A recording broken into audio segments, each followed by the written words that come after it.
सर्वांना प्रेमपूर्वक नमस्कार मंडळी. सर्वांचं स्वागत आहे आकाशित मास्टर्समध्ये. मंडळी, आज एका खास व्हिडिओमध्ये तुमचं स्वागत करतो आहे. विष्णू बाळा पाटील यांनी त्यांच्या आयुष्यामध्ये त्यांच्या भावाचा बदला घेण्यासाठी 7 खून केले होते. आणि इंटरेस्टिंग गोष्ट सांगू का, पोलिसांनी त्यांना पकडण्यासाठी 10,000 त्या काळामध्ये बक्षीस ठेवलं होतं. मात्र मंडळी, ते 10,000 बक्षीस 15 वर्षात कोणाला मिळालंच नाही. म्हणजे विष्णू बाळा पाटील हे प्रत्येकाला भेटायचे, मात्र कोणाचीच इच्छा नव्हती की ते अटक व्हावे, कारण ते चांगल्यासाठी चांगलं काम करत होते आणि वाईटांना जे आहे ते नीट करायचं काम ते करत होते.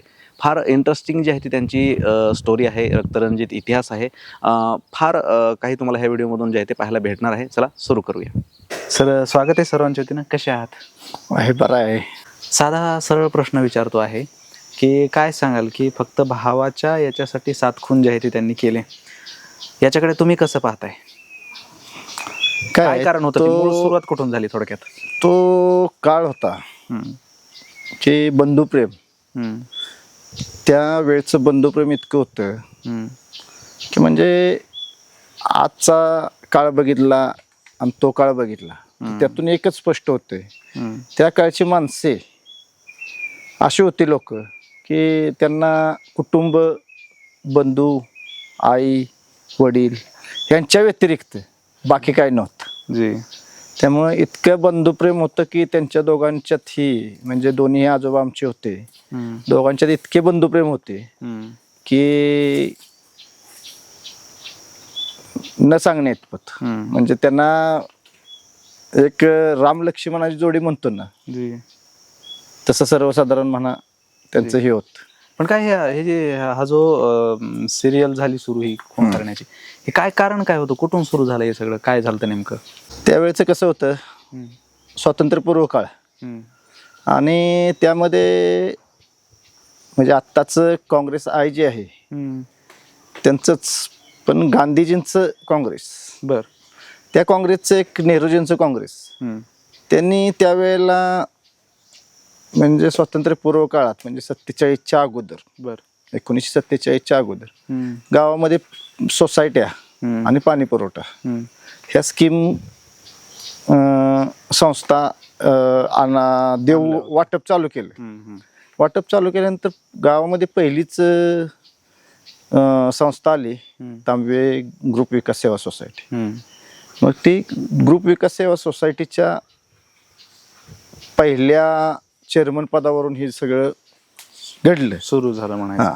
म्हणजे त्यावेळी अण्णाबाळा पाटील हे भागातले आमच्या, म्हणजे हा जो 5 वाडे आहेत, तांबवे गाव आहे, ह्या सगळ्याचं नेतृत्व करणारं एक चांगलं नेतृत्व होतं. बरोबर. तर त्यांना ते सगळे जे होते सदस्य सोसायटीचे, तेच म्हणत होते की काय नाही, तुम्हीच भाव व्हा चेअरमन. पण हे बाकीच्यांना बघवलं नाही. बाकीच्यांना म्हणजे त्यामध्ये सुद्धा राजकारण लय मोठं झालं.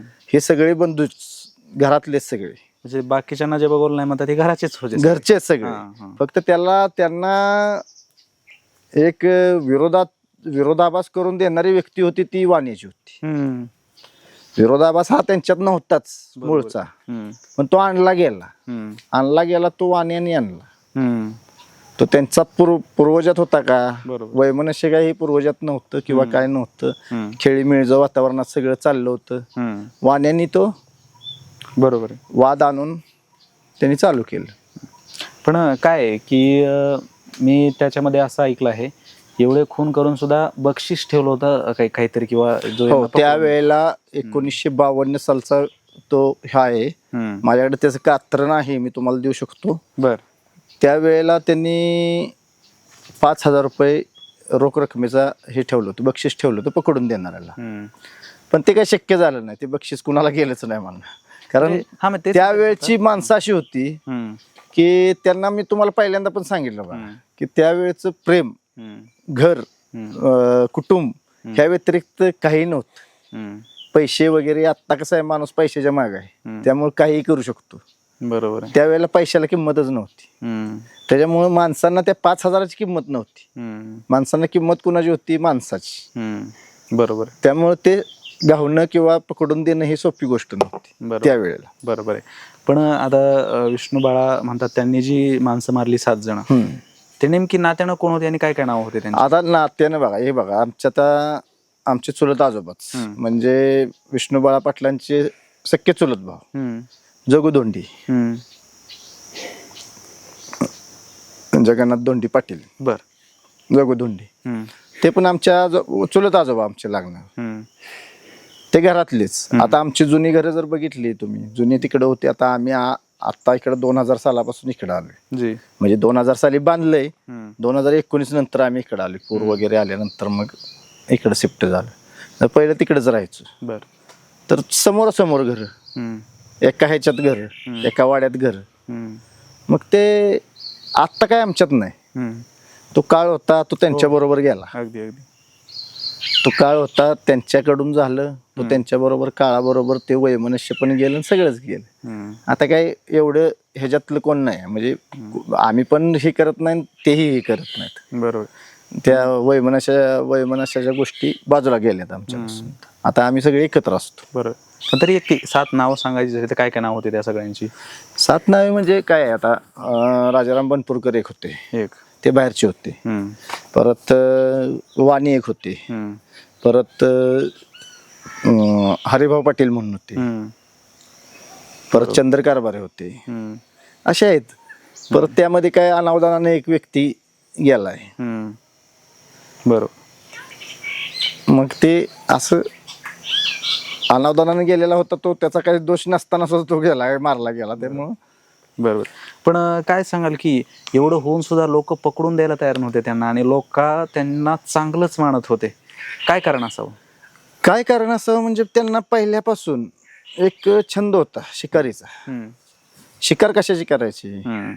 रानडुक्कर, बिबट्या, जो व्यक्ती शेतकऱ्याला म्हणजे जो प्राणी शेतकऱ्याला त्रास देईल हम्म. त्याची शिकार करायची. हम्म. त्यामुळे इतकं ह्या भागामध्ये इतकं हे होतं त्यांचं, एक वलय होती की इथल्या कुठल्याही व्यक्तीला जर तुम्ही म्हणला की काय नाही बाबा, तुम्ही विष्णू बळा पाटलांचा पत्ता सांगा, मी तुम्हाला एवढं देतो, तर ते सांगणारच नाहीत. एवढ्यापर्यंत ते हे होत, त्यावेळेस प्रेम होतं. पण मी त्या ह्याच्यामध्ये असंही पाहिलं की वाघ सुद्धा आला तरी लोक त्यांना बोलवा यायची. हो, बिबट्या, वाघ वगैरे सगळे शिकार त्यांनी केलेले. वाघ आला तरी ते त्यांनाच बोलवणार, त्यांनाच नेणार, ते मग ते त्याच्यापासून संरक्षण करणार त्यांचं. एवढं इथपर्यंत तरी आता हा इतिहास आहे. आम्ही तर काही त्या वेळेला नव्हतो, आमचा काही रोलच नाही. पण आमची आजी आतापर्यंत होती 2012 सालीपर्यंत. आजीच्या तोंडून आम्ही लहानाचं मोठं झालो त्या ह्याच्यातच, ते ऐकतच. बरोबर आहे. त्यामुळं हा इतिहास हा बऱ्यापैकी आम्हाला जाणतो, समजतो काय आहे काय नाही. कारण आमचे वडीलच त्या वेळेला लहान होते. बरोबर. आम्हाला काहीच माहित नाही, पण आजी प्रत्यक्षदर्शी होती. आजी आमच्या बरोबर 2012 सालापर्यंत होती. पण ह्या सगळ्या जी गोष्टी झाल्या की त्याच्यानंतर पुन्हा किंवा लग्न जमणे असेल, तिथून पुढच्या सगळ्याच पिढीचे म्हणतोय मी, ह्या गोष्टीला काही त्रास झाला का त्यांना पुन्हा? कारण नाही, आता आम्हाला इतका त्रास झाला त्याचा. काय व्हायचं की एक आता आजची आपली पिढी आहे, आपल्या पिढीत असं जर काय मिसिंग झालं तर आपण नाही म्हणलं तर 5-10 वर्ष पाठीमागे जातो लगेच. म्हणजे समाजापासून आता ज्या स्टेजला असतो त्याच्या 5-10 वर्ष पाठीमागे जातो. आम्ही 50 वर्ष पाठीमागे होतो. आम्हाला 2 व्हीलर कळायला लागली 2005 साली. 2 व्हीलर कसली असते, इतकं पाठीमागे गेलो होतो. त्याचं कारण काय, करता माणूस नाही. करता माणूस घरात असला की मग ते घर रुटीनवर येत. बरोबर. पण आता त्यावेळेस मी त्या ह्याच्यामध्ये जसं ऐकलं की त्यांनी सूर्य मावळायच्या वेळेस जे आहे ती त्यांना हे मागितली, आणि की त्याच्याबरोबर हे सगळं वैरच जे आहे ते निघून जावं. तिथून पुढे काय ते बदल झाला का, निघून गेलं काही सगळं वैर निघून गेलं आमचं सगळं. वैर राहिलंच नाही. आता बघितलं ना तर जगुदोंडींची नातवंड असतील, आम्ही असन, किंवा चंद्र कारभाऱ्यांची नातवंड असतील, हरिभाऊंची नातवंड असतील, त्या सगळ्यांचं आमचं आता सगळी एकत्र आहे बघा. मग राजकारणात असू द्या, कुठल्या समाजकारणात असू द्या, सगळ्या गोष्टीत आम्ही एकत्र असतो. मी असं ऐकलंय त्याच्यामध्ये ते जवळजवळ 30 वर्ष कोणाला सापडले नव्हते. हो, जवळपास 30 वर्ष नसतील. म्हणजे आमच्या आजीच्या हिशोबाने कमीत कमी 16-17 वर्ष सापडले नव्हते. अच्छा, बरोबर. 5 ते 7 वर्षाचा कालावधी होता हा खुनाचाच. आणि त्यानंतर 8 ते 10 वर्ष सापडलेले नव्हते. बरोबर आहे. पण या काळामध्येच जे आहे ते त्यांचे वडील सुद्धा वारले म्हणे आणि त्याच्यानंतर त्यांची माती करायला सुद्धा गावकऱ्यांना येऊ दिलं नाही. तो काय किस्सा आहे सगळा? तो किस्सा असं काय नव्हतं, तो आता पिक्चर मध्ये दाखवले, पण असं काय नव्हतं की त्या प्रमाणात विरोध होता. पण ते दोन्ही महिलांनी ओढूनच बैलगाडीने नेलं असं मी त्याच्यामध्ये ऐकलं. नाही, तो किस्सा काय आहे, त्यावेळेला होते आमच्या इथले ज्येष्ठ आहेत, आता हयातीत नाहीत ते, पण त्या ज्येष्ठांनी ते सगळं केलं. त्यांना धमकी यायची यांची की बाबा तुम्ही जायचं नाही, गेला तर तुम्हाला मारणार, हे करणार, ते करणार. पण त्यांनी सुद्धा ते धुडकून लावून त्यांनी ते पार पाडलं होतं. पण त्या धमकीच्या ह्याच्यावरती तो पिक्चर मध्ये घेतलेला सीन, कारण धमक्या तशाच यायच्या भावकीत म्हणा आमच्या, किंवा गावात परिसरात, तुम्ही कुठल्या कार्यक्रमाला जायचं नाही, म्हणजे आपण वाळीत टाकतो म्हणतो ना, तर त्या पद्धतीने त्यांनी केलेलं तसं नियोजन. पण तेवढ्या याच्यामध्ये सुद्धा पोलीस राखण होते, तिचं त्यांना जाळलं होतं तिथं हे राखाला येऊन गेले पण पत्ता सुद्धा नाही. हो, म्हणजे तो भाग बी त्याच्यामधला खराच आहे. पण आता काय सांगाल की येणारी पिढी जी आहे, मी आता जेवढ्याही त्या पिक्चर खाल्ले कमेंट वाढले किंवा अन्य मुलाखती खाल्ले कमेंट वाढले, एकही निगेटिव्ह कमेंट नाहीये. इतक्या पॉझिटिव्ह ह्यानं जे आहे ती पिढी येणारी त्यांना म्हणते आहे, सगळ्या गोष्टी करते आहे. त्यांचा आदर्श कशा प्रकारे पिढीने घ्यावा असं वाटतं तुम्हाला? काय, आत्ताच्या पिढीला आदर्श घेण्यासारख्या भरपूर गोष्टी आहेत त्यांच्याकडे. पहिलं म्हणजे कुठल्याही कुणाच्याही सांगण्यावरून आपापल्या म्हणजे रक्ताच्या नात्यात कधी वैर धरू नका. बाहेरचा कोणतरी येईल आणि तुम्हाला काहीतरी सांगेल आणि रक्ताच्या नात्यात वैर होईल, असं तुम्ही वागू नका. दुसरा विषय, बंधुप्रेम काय आहे ते ह्यांच्याकडनं शिका. नाहीतर आत्ता तुम्ही बघताय, थोरला भाव, धाकटा भाव, बांधावरनं भांडणं, अशा गोष्टी आहेत. या गोष्टी येणाऱ्या पिढीला भरपूर घेण्यासाठी सारखे आहेत. वैर करू नका, प्रेमानं राहावा, प्रेमानं सगळं जग जिंकता येते. तुम्ही वैर करायला गेला तर तुम्हाला हे नाही.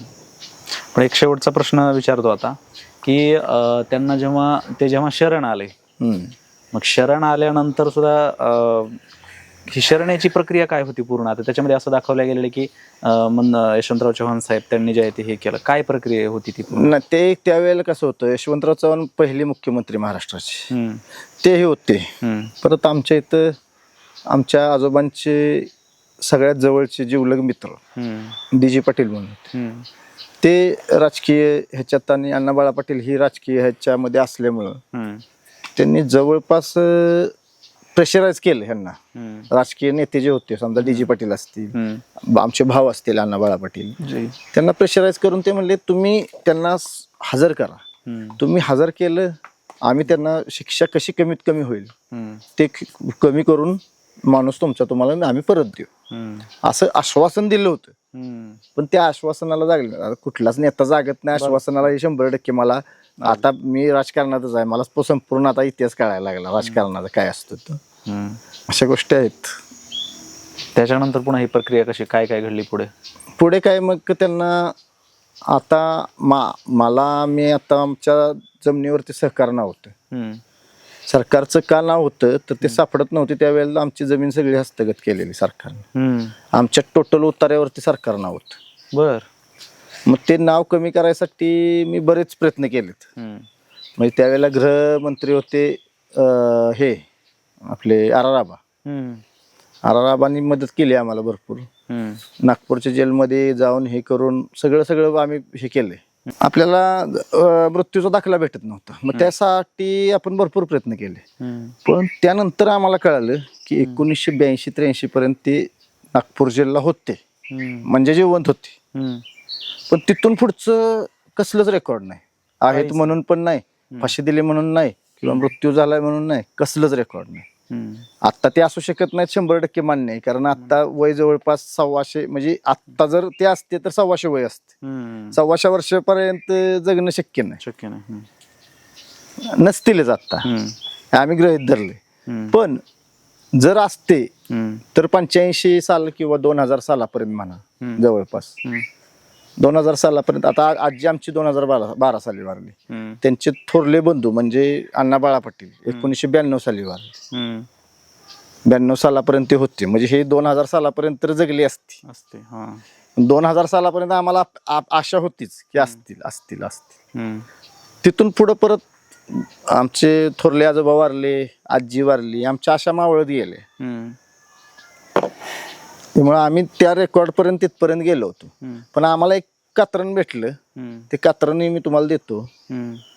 कात्रण असं भेटलं की तारीख आहे काहीतरी 14 का काहीतरी, बर. त्या दिवशी विष्णू बाळा पाटलांना फाशी दिली असं पेपरमध्ये दिलं. पेपरमध्ये. हम्म. पेपर कात्रण आहे ते हम्म. त्यावेळेच्या. पण तो साल आणि महिना हम्म. 14 तारीख आहे, पण 14 आहे का 14-15 काहीतरी आहे. बर.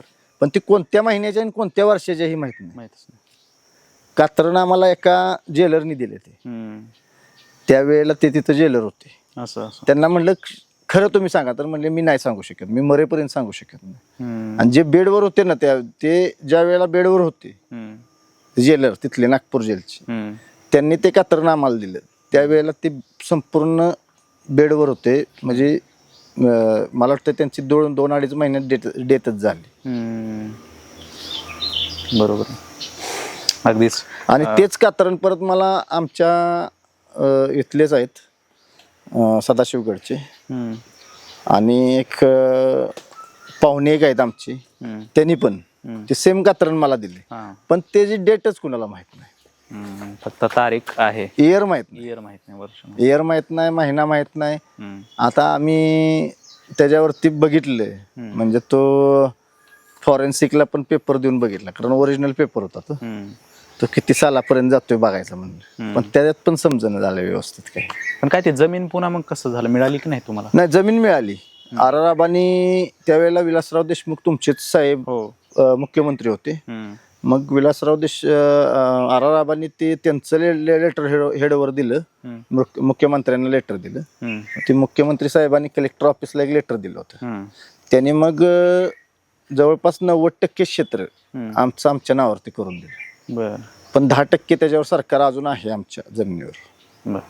ते का ठेवलं, हम्म. तर त्यावेळेचा जो दर होता, हम्म. म्हणजे त्यावेळेस जो काही खर्च गेलेला त्यांना शोधायला, बरोबर. त्याचा बोजा हा त्यांनी ठेवलाच. हा. पण काय केलं की बाबा सगळ्या आत्ताच्या जमिनीची कॉस्ट हम्म. आणि त्यावेळेचा खर्च हम्म. ह्याचा संगणमत साधून आता आमच्या नाही म्हणलं तर एक 8-10% जमिनीवरती अजून सरकार आहे. आहे. पण जे 90-92% जे आम्हाला दिले हम्म. ते आम्हाला उतारा क्लिअर करून दिले. काय अडचणीचा विषय नाही. अगदी. खूप खूप धन्यवाद तुमचे, तुम्ही ह्या सगळ्या गोष्टी सांगितल्या. खूप दिवसापासून संपर्क शोधत होतो, पण आज आपली प्रत्यक्षात भेट झाली आणि तुम्ही मुलाखत दिली, सगळ्या गोष्टी सांगितल्यात. खूप खूप धन्यवाद करतो. नमस्कार. नमस्ते.